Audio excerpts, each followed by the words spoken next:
Les SUV urbains sont la véritable coqueluche des automobilistes français depuis plusieurs mois. L'an passé, il s'en est vendu près de 200 000 exemplaires. Tout le monde veut un SUV urbain et la plupart des constructeurs en ont un dans leur gamme. Difficile donc de faire un choix. Pour vous aider, Caradisec a réuni tous les acteurs du marché dans un maxi comparatif. Alors, lequel faut-il acheter? C'est ce qu'on va vous dire aujourd'hui. Qu'il soit petit, moyen, grand ou même sportif, il existe désormais des SUV pour toutes les attentes des clients ou presque. Si au départ on aurait pu penser qu'il allait s'agir simplement d'une simple passade, on se rend compte aujourd'hui que c'est une véritable lame de fond. En France, les deux leaders du segment sont le Renault Captur et le Peugeot 2008. Au début du phénomène, en juin 2015, Caradisec avait déjà réalisé un premier comparatif qui avait vu la victoire du Peugeot 2008 devant le CX-3 de chez Mazda et le Citroën Cactus. Mais depuis, les choses ont énormément changé, de nouvelles marques sont arrivées avec des modèles inédits, tandis que d'autres constructeurs ont restylé leur SUV. On repart donc de zéro. Pour ce comparatif, Caradisec a réuni 14 concurrents du segment des SUV urbains, sont appelés le Citroën C3 Aircross, le Fiat 500X, le Ford EcoSport, le Honda HR-V, le Hyundai Kona, le Kia Stonic, le Mazda CX-3, le Nissan Juke, l'Opel Crossland X, le Peugeot 2008, le Renault Captur, le Seat Arona, le Suzuki Vitara et le Volkswagen T-Roc. Pour les départager et désigner le meilleur SUV urbain du marché, nous avons étudié 4 critères. Les aspects pratiques, habitabilité, volume de chargement, l'équipement, le budget, entretien, garantie et les qualités routières. Il est désormais temps de connaître le résultat final. Premier critère, les aspects pratiques. Ces crossovers urbains sont des véhicules du quotidien qui représentent pour beaucoup la première voiture du foyer. La taille du coffre ou l'espace dédié aux passagers est donc essentiel. En termes d'aspect pratique, c'est une victoire logique du Honda HR-V. Logique tout simplement, pourquoi? Puisque le Honda est le plus grand de ce comparatif et cela a forcément des répercussions en termes d'habitabilité intérieure mais également de volume de chargement. Son coffre est le plus grand, il oscille entre 445 et 1470 litres. C'est tout l'inverse du Nissan Juke. Le Juke vieillissant n'a jamais été réputé pour ses qualités pratiques et cela est confirmé aujourd'hui lors de ce comparatif où il termine bon dernier de ce classement. A noter enfin qu'il faudra faire un choix entre présentation originale et qualité des plastiques. Malgré les 14 modèles présentés aujourd'hui, aucun n'arrive à combiner les deux.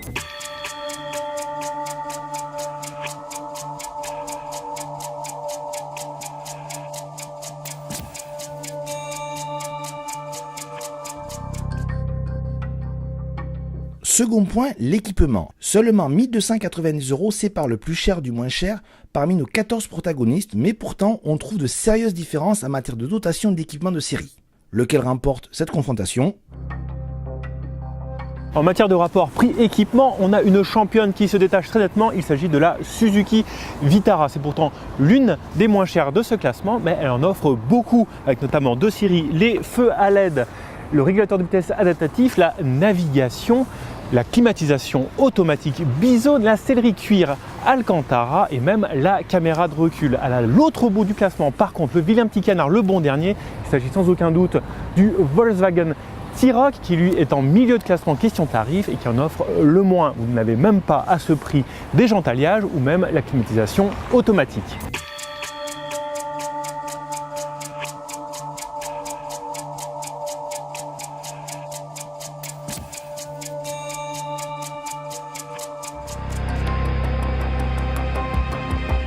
Autre point essentiel, le budget. Lequel de ces modèles coûtera le moins à son propriétaire? Car au-delà du prix et de la consommation, il existe d'autres paramètres comme la durée de garantie, la tenue de la cote dans le temps qui peuvent rendre un véhicule cher intéressant au final et inversement. Le chapitre économie est toujours très important lorsque l'on réalise des gros comparatifs comme aujourd'hui. Alors, le véhicule qui s'en sort le mieux à ce chapitre, c'est la Suzuki Vitara. Parmi ses points forts, on va citer la durée de garantie qui est plutôt supérieure à celle de ses congénères avec 3 ans contre 2. Également, c'est la voiture tout simplement la moins chère aujourd'hui de toutes celles qui sont comparées. Et la marque Suzuki est réputée en termes de fiabilité. C'est aussi un point fort pour cette Suzuki Vitara qui donc est première au chapitre économie. À l'autre bout de l'échelle, on trouve la Fiat 500X. Alors elle, c'est tout le contraire. C'est une voiture qui est plutôt chère à l'achat parce qu'elle est plombée par un gros malus. Et ce malus est dû aussi à sa grosse consommation, tout simplement. C'est la voiture qui consomme le plus de notre comparatif.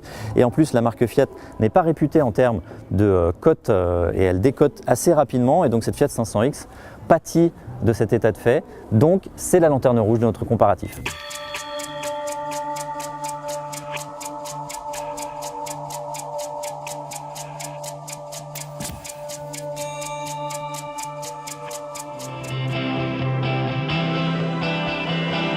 Enfin, on termine par les qualités routières. Lequel va faire la différence? C'est ce que nous allons voir maintenant.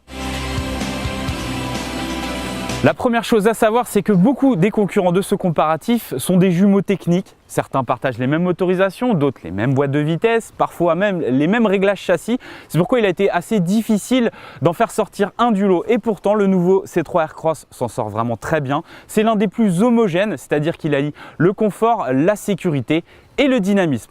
En queue de peloton, on retrouve le Ford EcoSport. Pourquoi? Tout simplement parce que c'est une enclume, c'est le plus lourd. Il offre du coup des performances en retrait et aussi le niveau de confort le plus passable de ce comparatif.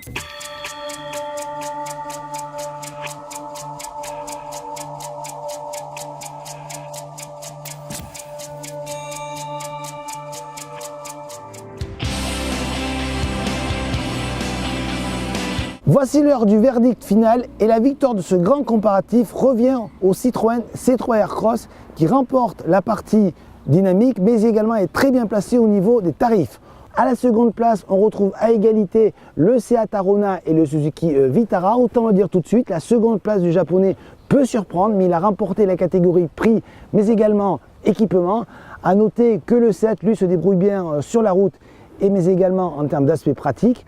Vous l'aurez remarqué, 2 des 3 places sur le podium sont remportées par des véhicules récents, donc c'est une prime à la nouveauté dans ce comparatif. Aux places d'honneur en 4e et 5e position, on retrouve le Kia Stonic et le Nissan Juke. Dommage pour le Stonic qui coche toutes les bonnes cases sauf celle des aspects pratiques. Le Nissan Juke est certes vieillissant, mais il est toujours très bien placé en termes d'équipement, mais également de prix. On retrouve enfin ensuite le ventre mou de ce comparatif avec beaucoup de concurrents, comme par exemple le Volkswagen T-Roc, l'Opel Crossland X en 7e position, le Renault Captur seulement 8e. Vous avez également le Mazda CX-3 en 9e position, 10e pour le Peugeot 2008 qui commence à vieillir. Ensuite, à égalité, le Hyundai Kona et la Fiat 500X. Avant-dernière, l'Honda HR-V qui avait remporté pourtant les aspects pratiques, mais cela ne suffit pas, il est dépassé dans les autres catégories. Enfin, bon dernier, le Ford EcoSport qui malgré un roasting récent n'a pas suffi, il termine dernier de ce comparatif.